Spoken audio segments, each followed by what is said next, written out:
Alors bonjour Monsieur le sénateur Thani Mohamed Soili. Bonjour. Vous êtes le sénateur de Mayotte. Vous êtes actuellement sur la fin de votre deuxième mandat. Merci de nous recevoir pour ce numéro de Regard d'Actu. Alors ensemble, on va aborder tous les thèmes d'actualité qui concernent votre territoire, Mayotte. Et le premier sujet d'actualité, c'est bien sûr l'opération Wambushu qui a été lancée il y a 2 semaines. Aujourd'hui, qu'est-ce qu'on peut dire après ce qu'on a entendu sur cette opération qui est beaucoup décriée par les Comores, qui est très soutenue par la population? Et on a aussi vu un bras de fer entre les associations qui défendent le droit des étrangers sur le territoire. Cette opération Wambushu, c'est une réponse du gouvernement, en l'occurrence du ministre de l'Intérieur, à la situation d'insécurité qui est devenue insoutenable à Mayotte depuis plusieurs années, et la situation tout aussi insoutenable de l'immigration clandestine. Ces deux situations qui font que cette petite collectivité n'arrive pas à supporter ces deux pressions, à la fois insécuritaire et la pression de l'immigration clandestine. Une réponse à la demande unanime des élus mahorais, que ce soit les maires, que ce soit les conseillers départementaux, que ce soit les parlementaires. Vous vous souvenez, en septembre, il me semble que c'était le 14 septembre, suite à une vague de violence sans précédent qui avait énormément ému localement, les élus se sont réunis et nous avons convenu d'organiser une opération île morte à l'occasion de laquelle les administrations et les écoles ont été fermées. Dans la foulée, nous nous sommes déplacés ici à Paris, où nous avons rencontré les autorités, qu'elles soient parlementaires ou du gouvernement, ou aussi l'Association des maires de France, et nous avons fait part de nos doléances. Et moi, je me souviens de la réponse qui nous avait été donnée à l'époque par le ministre des Outre-mer, qui avait dit, après nous avoir tous entendus, nous allons répondre d'une façon que même vous ne le croirez pas. Et donc, nous attendions avec impatience de quoi il allait s'agir. Et c'est ainsi que, quelques semaines plus tard, le ministre de l'Intérieur a organisé cette opération Wambushu. Ce qui est dommage, c'est que d'abord, il y ait eu cette fuite dans le Canard enchaîné. Canard enchaîné qui a commencé à en parler en des termes enflammés, en des termes passionnés, oubliant complètement que c'était les Mahorais qui étaient les premières victimes de ce qui se passait, et non pas les étrangers qui sont à Mayotte et dont beaucoup sont en situation irrégulière. L'autre chose aussi qui est dommage, c'est que beaucoup de personnes, que ce soit dans l'Hexagone ou dans d'autres collectivités, notamment à La Réunion, moi les élus de La Réunion qui se sont exprimés m'ont beaucoup choqué, j'y reviendrai.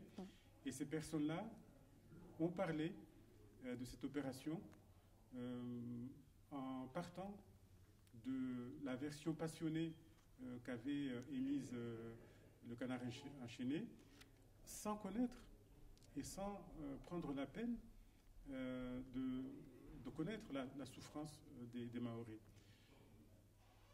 Heureusement, tout le monde n'a pas réagi de cette façon. Et ici au Sénat, nombre de collègues, le dernier en date dont je me souviens, c'est Victorin Lurel, qui m'a dit, Thani, dis-moi ce qui se passe chez toi. Et lorsque je lui ai expliqué, il a dit, écoute, voilà, nous connaissons cette situation. Et je n'ai pas vu Victorin Lurel faire la moindre réaction, parce qu'il sait, comme beaucoup d'autres élus, ce qui se passe. Et moi, certains élus réunionnais m'ont beaucoup choqué parce que ils ont parlé de Wambushu comme si c'est une opération qui était organisée par un État totalitaire. Je rappelle que cette opération qui a 3 objectifs se fait dans le respect de la loi française. À La Réunion, régulièrement, on entend parler des Sri Lankais, une vingtaine, une année, une cinquantaine, une soixantaine, même pas, 60 par an. Nous, 60 par jour, c'est le nombre de clandestins qui entrent à Mayotte. Donc, je vais arrêter là parce qu'il n'y a pas de comparaison possible. Et moi, j'aurais aimé que nos collègues élus de La Réunion puissent nous entendre, connaissent la situation d'ailleurs. Et d'ailleurs, beaucoup de ce qui se passe à Mayotte a de l'impact à La Réunion. Et moi, je n'ai pas compris ce manque de solidarité entre collectivités françaises. Est-ce que ce regard que les autres élus, pas spécialement à La Réunion, mais les élus d'ici qui ne comprenaient pas cette opération, est-ce que ça ne résulte pas du fait il y a encore une certaine méconnaissance de ce qui se passe à Mayotte, sur le territoire réellement? Il y a certes une méconnaissance, notamment dans l'Hexagone, de ce qui se passe à Mayotte. Mais vous avez vu, il y a eu un sondage, une étude LCI qui est sortie il n'y a pas longtemps et qui a montré que 75% des Français soutenaient l'opération Bouchou. Donc, parmi ces 75%, il y en a beaucoup qui ne connaissent pas de près la situation de Mayotte et pourtant, ils ne se sont pas précipités à faire valoir des principes généraux et difficilement applicables sur place avant de réagir. Et c'est vrai qu'il y a cette méconnaissance, mais je vous l'ai dit, moi j'ai beaucoup de collègues, qu'ils soient de l'Hexagone ou des autres territoires d'outre-mer, ne connaissant pas suffisamment ce qui se passait, se sont donné la peine de me demander de quoi il en retournait. Beaucoup, parmi les réactions, sont des réactions purement dogmatiques, c'est-à-dire des gens qui ont des points de vue sur les droits de l'homme, point de vue que j'ai aussi par principe, et qu'ils tiennent, qu'ils défendent, que l'on soit à Mayotte, que l'on soit à Lyon, que l'on soit aux Antilles, que l'on soit à La Réunion.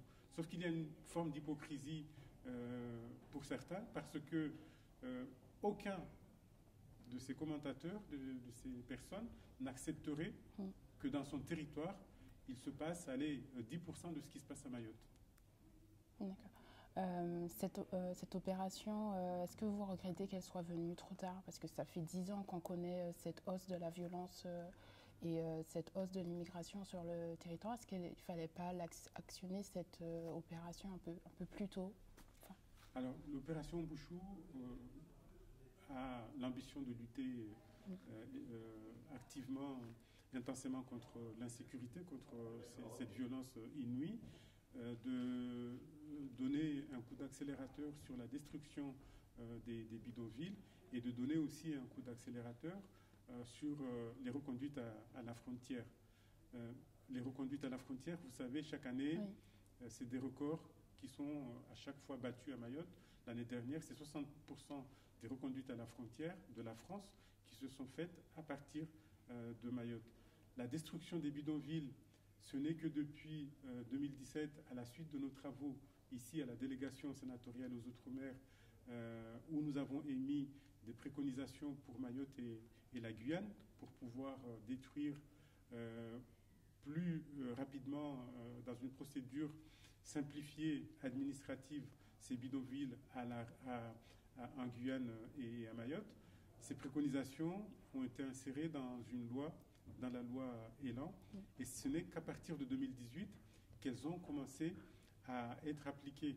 Donc, par rapport à la destruction accélérée et intensive, si je puis dire, des bidonvilles, c'est relativement récent. Mais vous avez raison, par rapport à la lutte contre l'insécurité, ce n'est pas faute d'avoir demandé qu'une réponse soit apportée à la hauteur de l'atteinte à la sécurité des Mahorais. Mais mieux vaut tard que jamais. Et moi, aujourd'hui, ce que je tiens à faire, c'est souligner le courage du ministre de l'Intérieur d'avoir engagé cette action d'envergure et d'avoir planifié. C'est facile de dire c'est tard, ce n'est pas assez.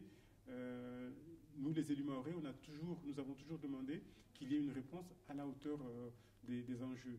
Mais aujourd'hui, pour la première fois, je vois une action résolue, engagée, courageuse, parce que les réactions, et notamment les réactions de ceux qui ne savent pas ce qui se passe, sont dures. Et malgré tout, il y a de la détermination. Et nous, les élus mahorais et la population de Mayotte, sommes grés à cette détermination du ministre de l'Intérieur. La position... Savons gré à cette détermination. La position des Comores aussi a été critiquée, qui finalement ne joue pas le jeu. Le ministre intérieur comorien a été reçu par la ministre des Affaires étrangères. Est-ce que vous avez eu des échos sur la suite de cette rencontre et si les choses ont changé, notamment au niveau de l'accueil des expulsés sur le territoire comorien? Une rencontre a eu lieu entre les ministres de l'Intérieur et des Affaires étrangères français et leurs homologues des Comores récemment. Il en est sorti une reprise des reconduites. Nous attendons cette reprise et espérons qu'elle ne sera pas encore interrompue par la mauvaise foi, parce que les Comoriens ont joué de la mauvaise foi et d'hypocrisie, puisque nous savons qu'il y a eu des accords qui ont été conclus en 2019 entre les présidents de la République français et comoriens. Et c'est sur la base de ces accords que désormais les reconduites à la frontière sont effectuées, puisque dans ces accords, M. Azali s'était engagé à lutter contre les trafics humains. Il n'était pas précisé dans ces accords qu'il fallait respecter tel ou tel quota de reconduite par an, à partir du moment où il y a du trafic humain dont les premières victimes sont quand même les citoyens comoriens. Il y a lieu d'y répondre. Or, nous avons vu avec quelle facilité le président comorien s'est assis sur ces accords, avec de l'hypocrisie, avec du chantage, avec de la menace, en menaçant en des mots à peine voilés que la France allait connaître à Mayotte ce qui s'est passé au Sahel. Donc ce sont des méthodes vraiment scandaleuses que je ne peux que condamner, que j'ai eu l'occasion de condamner. Et j'espère qu'enfin, ce monsieur, qui n'est pas que le président de l'Union des Comores, mais aussi président de l'Union africaine, eh bien, va enfin respecter sa parole. Est-ce que pour vous, la position, on voit que la France adopte toujours une position de dialogue avec les Comores. Est-ce qu'il faut changer de tactique? Est-ce qu'il faut être plus ferme ou les élus mahorais, nous demandons sans cesse de la fermeté. Chacun son rôle. Moi, je continue à dire ça suffit avec la mauvaise foi, ça suffit avec l'hypocrisie. Maintenant, les relations diplomatiques, nous savons ce que c'est. Actuellement, nous avons un exemple extrême d'une puissance militaire qui a attaqué un pays. Et pour autant, dans la scène internationale, les relations, les discussions se doivent d'être continuées avec ce pays hostile. Donc, en tant qu'élus mahorais, nous demandons que la situation de Mayotte soit résolue avec de la fermeté s'il en faut. Maintenant, nous ne sommes pas au Quai d'Orsay, nous ne sommes pas dans la diplomatie et il y a des considérations qui échappent à beaucoup d'entre nous. Justement, vous l'avez énoncé, l'une des objectifs, l'une des missions de cette opération Mbushu, c'est de détruire les habitations illégales, récupérer le foncier, qui est un terme que vous, depuis que vous êtes au Sénat, vous défendez, notamment à Mayotte. Dernièrement, de vos décrets en février dernier est passé. C'est un bon point pour le développement du territoire. Oui, ces travaux sur le foncier me tiennent énormément à cœur parce qu'avant d'être élu, je savais, dans le cadre de l'exercice de ma profession et dans mon engagement associatif, je savais à quel point la problématique foncière posait souci à Mayotte et freinait le développement. En arrivant ici au Sénat en 2011, assez rapidement, je me suis rendu compte que c'était une généralité dans tous les territoires d'outre-mer. Et c'est ainsi qu'avec les collègues de la délégation aux Outre-mer, nous avons entamé des travaux et émis un certain nombre de préconisations. Et comme je l'ai dit tout à l'heure, les dispositions propres à la Guyane et à Mayotte qui ont été insérées dans la loi Elan pour détruire les bidonvilles, ce sont des dispositions directement inspirées de nos travaux ici. Le dernier texte en date à Mayotte, c'est un décret, vous l'avez rappelé, du 14 février de cette année, et qui vient apporter une pierre supplémentaire à cet édifice qui consiste à dégager de plus en plus de foncier, à débloquer de plus en plus de foncier afin de construire, afin d'implanter des écoles, des infrastructures, des hôpitaux, des logements. Et sur le terrain, comment ça se passe? Parce que depuis la loi Elan, on est déjà à plus de 5 ans. Comment se passent les constructions? Certains disent encore qu'il y a encore beaucoup de blocages. Alors comment faire pour enlever ces blocages? Alors, il n'y a pas qu'une solution qui est mise en œuvre pour débloquer le foncier. Je viens d'évoquer celle de la loi Elan. Comme je vous l'ai dit, la loi Elan n'a commencé à être appliquée qu'à partir de 2018. Vous savez qu'entre-temps, il y a eu la crise du Covid et pendant ces 2 années de crise, les choses ont été suspendues. Elles reprennent et c'est pour ça qu'une opération telle que Wambushu est nécessaire pour venir donner un coup d'accélérateur. Autrement, toujours partant de nos préconisations ici à la délégation aux Outre-mer, nous avons mis en place à Mayotte la CUF, la commission de l'urgence foncière, qui là aussi contribue énormément à débloquer le foncier en donnant la possibilité à des citoyens d'avoir des titres fonciers là où il n'y en avait pas, dans une procédure simplifiée. Le décret du 14 février va aussi dans ce sens. Donc, effectivement, ça ne va pas assez vite.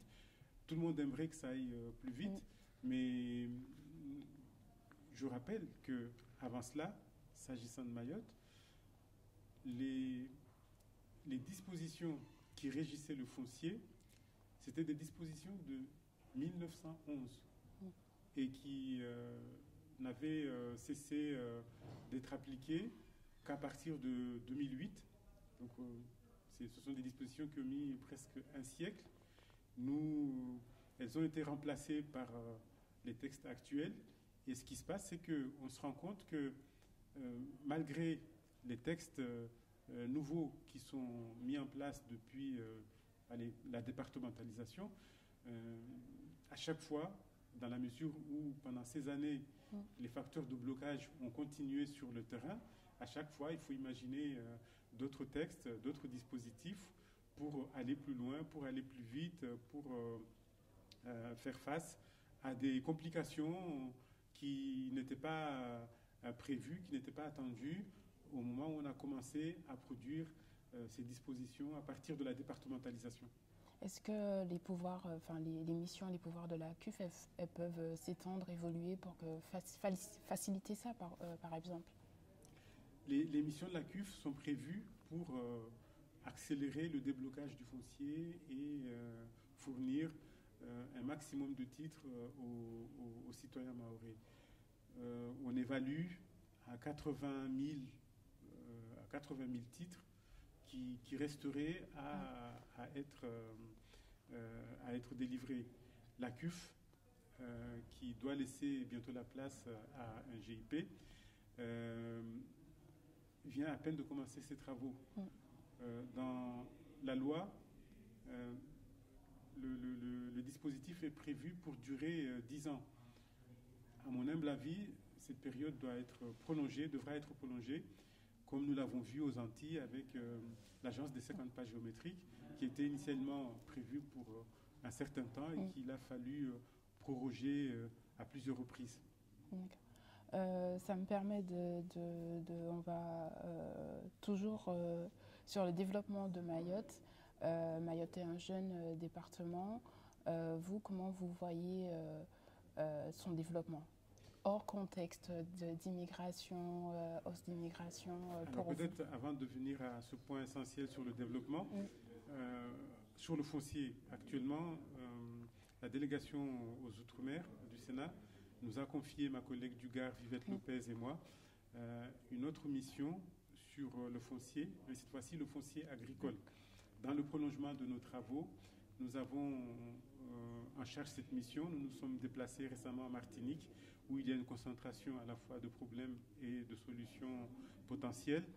Dans le cadre de notre étude, de notre rapport, nous allons émettre des préconisations pour voir comment lutter contre la raréfaction des terres agricoles, et ce, à un moment où il est de plus en plus question d'autosuffisance alimentaire dans nos territoires d'outre-mer, puisque les deux crises successives, à la fois du Covid et la crise actuelle induite par l'agression russe en Ukraine, eh bien, montrent que nos territoires qui vivent en très grande partie, à 80% pour certains d'entre eux, de l'importation, eh bien, doivent absolument, dans l'avenir, couper avec cette dépendance et produire de plus en plus localement.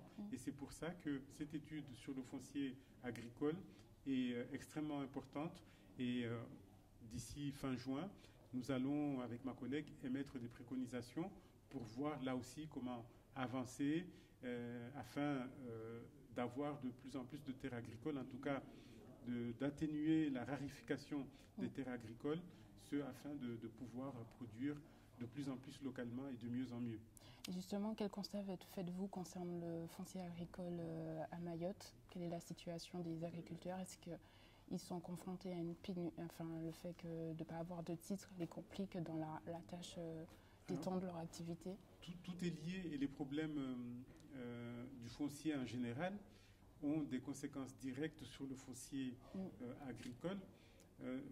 Ce que l'on peut constater, et là aussi c'est un problème partagé dans d'autres territoires, c'est qu'il y a les terres agricoles qu'il faut de plus en plus dégager, et ce n'est pas chose facile à Mayotte, même si les femmes est en train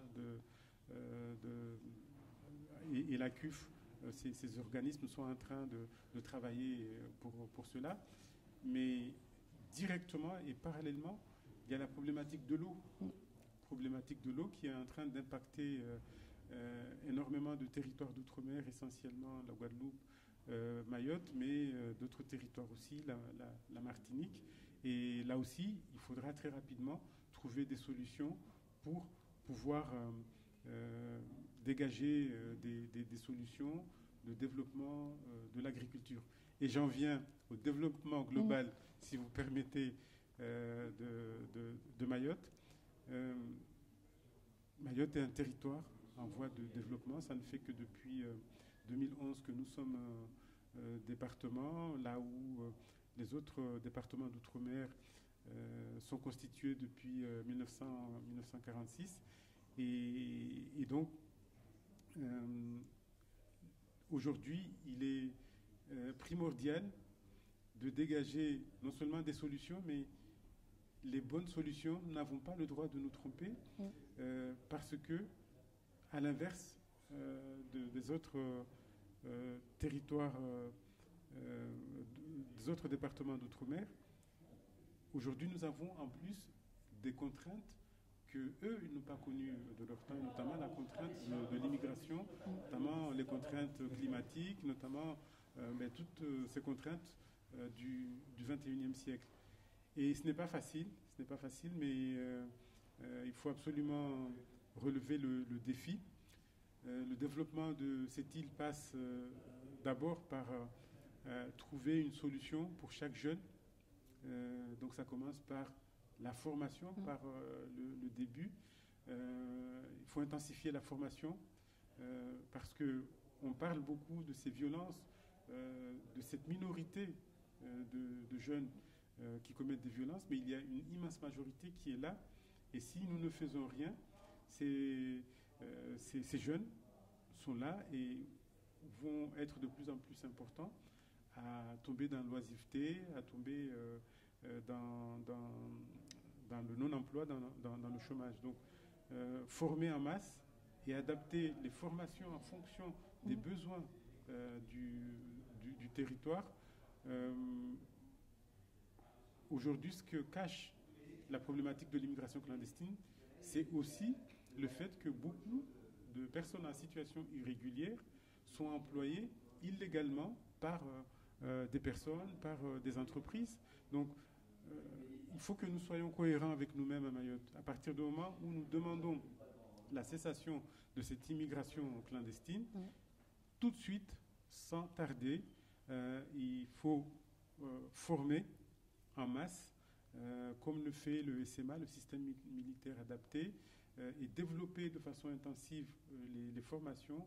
Il y a un projet de loi sur les lycées professionnels qui va bientôt être soumis au Parlement. Mais il faut profiter de ces textes, de ces dispositifs pour là aussi donner un coup d'accélérateur. Et ça commence par la formation de nos jeunes. Et évidemment par la création d'emplois. Mais ça sera moins un problème si nous faisons cette phase formation, parce que ne serait-ce que pour satisfaire les besoins de la population, beaucoup d'emplois, beaucoup de métiers ne demandent qu'à être créés, notamment dans le tertiaire, notamment dans l'agriculture, mais dans tous les domaines. Dans tous les domaines, il faut intensifier la création des emplois. Et moi, quand je vois que malgré la crise de Covid, par exemple, Mayotte a été le département d'outre-mer qui avait créé le plus d'emplois, eh bien, ce sont des motifs d'espoir. Mais il ne suffit pas d'avoir de l'espoir, il faut provoquer ces créations d'emplois en masse. Il y a tellement à faire dans tous les domaines, que ce soit le logement, que ce soit les infrastructures pour occuper les jeunes, sportives, tout est à faire. Donc, ne serait-ce que pour satisfaire les besoins minimums de tout département, les créations d'emplois, à partir du moment où on met les conditions pour former, ne devrait pas poser autant de problèmes que ça. La formation, justement, c'est une compétence de la région, c'est une compétence régionale. Le département de Mayotte a ces deux titres, c'est un département région. Ça demanderait aussi un effort aussi de la part d'évoluer aussi sur ces compétences au niveau du département. Tout à fait, c'est pour ça que depuis des années, je milite avec d'autres élus pour que les compétences du département-région de Mayotte, le premier département-région avant la Corse, avant la Guyane, avant la Martinique, puisse s'affirmer. Ces compétences puissent vraiment être clarifiées et que, par exemple, je vais m'arrêter sur 2 points, que nous ayons un mode de désignation des élus du département-région qui soit plus proche du mode de désignation des régions que du département. Tout simplement parce qu'avec la situation actuelle, eh bien, il n'y a pas un projet global qui unit l'ensemble des élus du département. Ce projet, il est constitué seulement après les élections, alors que la logique voudrait que, pour piloter ce département-région, eh bien, il faille qu'au moment des élections, chaque liste puisse présenter un projet pour Mayotte, pour aujourd'hui, pour demain, pour après-demain, puisse présenter un cap vers lequel Mayotte doit tendre, et que ce soit sur la base de ce projet que les élus de notre collectivité, département-région, soient désignés. Le deuxième point, il est la conséquence du premier, c'est que à partir du moment où la collectivité de Mayotte exerce deux compétences à la fois départementales et régionales, 26 élus, ce n'est pas assez. 26 élus pour s'occuper de toutes ces compétences, c'est vraiment de la peau de chagrin, et c'est pour ça qu'il est impératif que nous passions à 52 élus, c'est-à-dire de passer de 2 élus par canton à 4 élus par canton. Ça serait vraiment le strict minimum pour pouvoir relever tous les défis de cette collectivité et pour pouvoir exercer toutes les compétences à la fois de région et de département. Justement, sur cette question d'évolution institutionnelle, le Sénat justement a remis un rapport récemment. Pour vous, quelle piste envisagez-vous pour Mayotte justement et pour avoir un plus gros quorum d'élus pour permettre le développement de Mayotte? Alors, par rapport aux solutions qui ont été dégagées par le dernier excellent rapport sur l'évolution institutionnelle, en fait, nous ne demandons pas de changement à Mayotte. Et c'est là où il faut que les gens soient vraiment sereins. Ce que nous demandons, ce que je demande, ce n'est pas changer. Je demande juste que ce qui a été accepté à plus de 95% en 2009 par les Mahorais soit appliqué. Les Mahorais ont voulu un département. À l'époque, la question qui avait été posée, c'est: voulez-vous que la collectivité de Mayotte devienne une collectivité régie par l'article 73 de la Constitution, qui exerce à la fois les compétences d'un département et les compétences d'une région? En substance, c'était ça la question. Et les Mahorais ont répondu à plus de 95% oui. Aujourd'hui, force est de constater que seul le volet départemental est privilégié sans que ce volet aille jusqu'au bout, puisque par exemple le code de la sécurité sociale ne s'applique pas intégralement. Et la phase régionale, elle est ambiguë. Il y a des compétences régionales qui sont exercées, qui sont censées être exercées, mais nous restons dans de l'ambiguïté, et beaucoup de ces compétences font l'objet d'un accompagnement de l'État. Alors, c'est bien que l'État accompagne, mais il serait beaucoup mieux pour le bien du développement de cette collectivité que l'on sache exactement les compétences en matière régionale qui doivent être exercées par cette collectivité, avec les moyens, notamment les moyens en dotation qui vont avec, et aussi les moyens, je le répète, en hommes et en femmes, en élus au sein du département-région qu'il faudrait. C'est ça. Nous demandons de la clarification, nous demandons que ce que les Mahorais ont accepté à plus de 95% soit respecté, rien de plus, rien de moins. Pourquoi les compétences départementales ont été plus privilégiées, sachant qu'on sait que l'économie c'est une compétence une compétence régionale, et ça aiderait le développement du territoire. Alors, la volonté d'avoir un département à Mayotte, c'est quelque chose d'atavique. C'est dans l'inconscient collectif. Cette volonté provient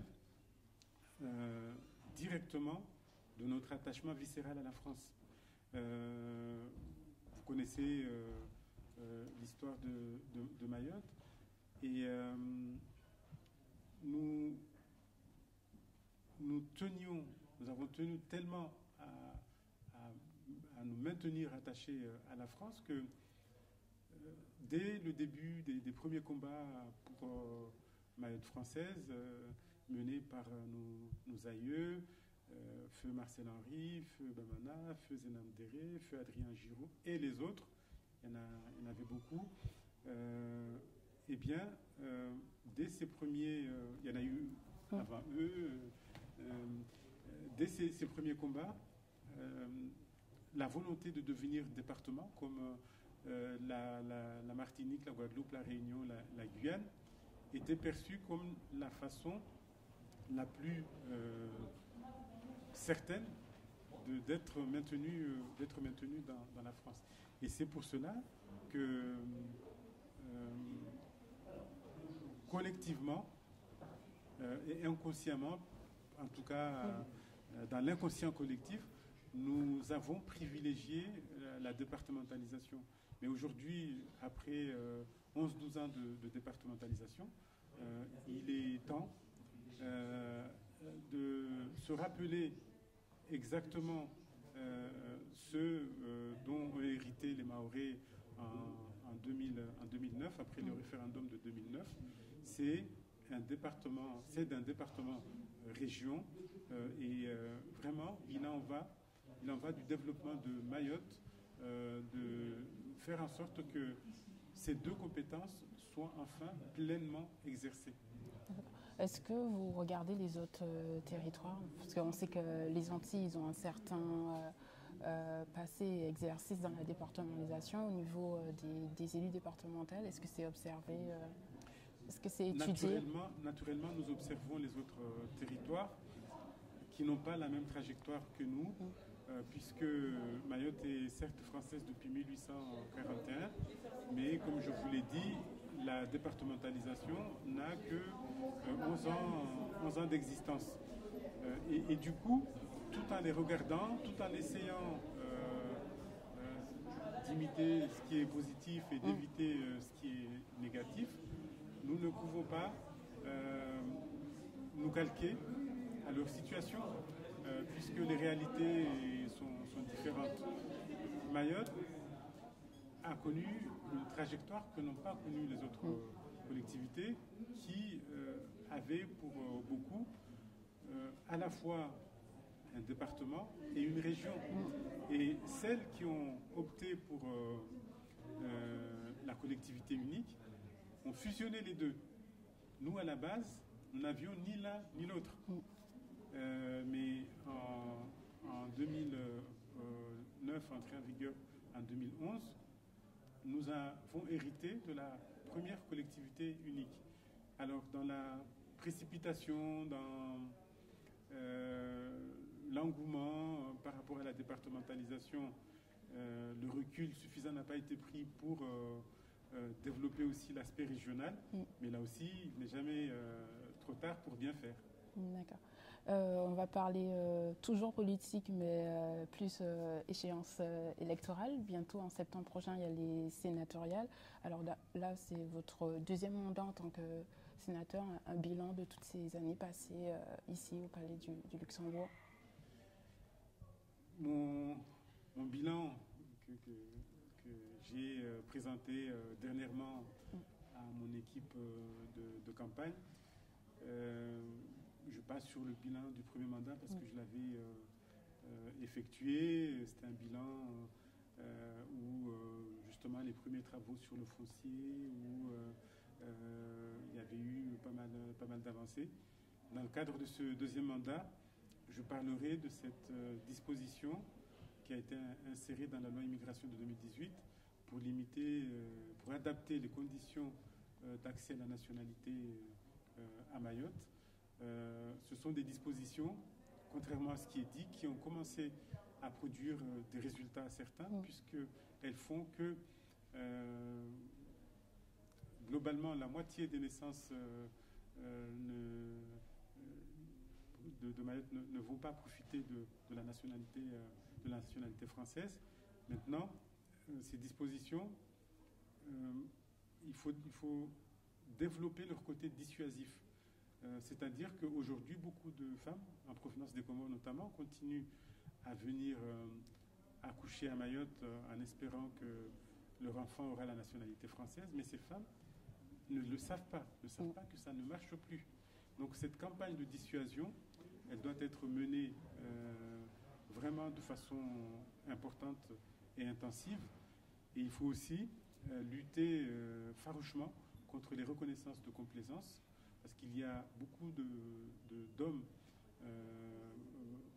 mahorais, français, qui reconnaissent des enfants qui ne sont pas les leurs, parfois moyennant paiement, et ces personnes, en plus de violer la loi, eh bien, sont en train d'hypothéquer l'avenir de Mayotte, parce que toutes les dispositions de ce style, pour l'instant il n'y a que celle-là, mais toutes les dispositions qui tendent à limiter l'immigration clandestine, par des comportements comme cela, elles sont mises à néant. Et il faut absolument mener cette lutte, outre cette campagne de sensibilisation, de publicité, pour dissuader les femmes de venir accoucher à Mayotte. Est-ce que ces dispositions est-ce que ces dispositions peuvent rentrer dans la prochaine loi immigration, sachant qu'il y a un volet Mayotte qui est attendu dans cette loi? Est-ce que ça peut rentrer dedans? Alors, ce que je viens d'expliquer, c'est que ces dispositions, moi j'estime que pour l'instant, elle a fait ses preuves, et il faut aller encore plus loin dans son application. Il n'y a pas, à mon sens, sauf études d'impact qui démontreraient le contraire, il n'y a pas, à mon sens, lieu d'aller de mettre en place d'autres dispositions. Mais là-dessus, moi, je reste ouvert. Mais déjà, il faut montrer la pleine efficacité et tout faire pour que celles qui existent déjà aient leur pleine efficacité. Ensuite, je parlerai aussi de mes travaux sur le foncier, où que ce soit en Outre-mer en général, mais à Mayotte, des débuts d'application sont assez prometteuses. Les applications sont prometteuses, notamment l'application de la loi Letchimy sur la sortie de l'indivision, notamment tout ce que je viens de vous dire sur la commission d'urgence foncière à Mayotte, le tribunal foncier mis en place en Polynésie française. Et ces travaux ne font que commencer. Au fur et à mesure de leur application, on peut se rendre compte, tantôt dans un territoire, tantôt dans un autre, qu'il faut les modifier, les améliorer, les compléter. Et il y a encore beaucoup de travail à faire en la matière. Et justement, en parlant de travail, est-ce que vous candidatez pour un troisième mandat, justement pour poursuivre ce travail et faire une continuité de tous ces travaux que vous avez lancés? Ces travaux me tiennent beaucoup à cœur. Ça n'a pas été facile de les faire valider ici au Sénat, et maintenant qu'ils sont lancés, naturellement j'ai envie de les poursuivre, parce que nous avons encore beaucoup d'années devant nous pour avancer dans ces domaines. Et moi, ces deux points ne sont pas exclusifs ni exhaustifs, mais que ce soit sur la question de la clarification institutionnelle, mais aussi sur la question de la poursuite du foncier. J'aimerais effectivement continuer encore à m'engager. Au demeurant, l'étude sur le foncier agricole que nous allons rendre d'ici fin juin aura certainement des préconisations qu'il faudra suivre, qu'il faudra faire appliquer, parce que ces travaux se déclinent en plusieurs phases. Il y a la phase d'étude, de réflexion, il y a la phase de préconisation, et ensuite il faut se battre pour que ces préconisations prennent effet, soit dans la loi, soit par des décrets, soit sans besoin de loi, mais que les politiques publiques ultramarines empruntent leurs solutions. Donc, un message pour les gens qui nous écoutent, les Mahorais ou autres ultramarins? Je sais compter sur les Mahorais pour continuer à rester vigilants. La défense de nos collectivités, là je m'adresse à l'ensemble des Outre-mer, mais surtout des Mahorais, c'est une défense de tous les jours. Il ne faut jamais rien lâcher et moi je ne vais rien lâcher. D'accord. Merci beaucoup, monsieur le sénateur. Merci à vous.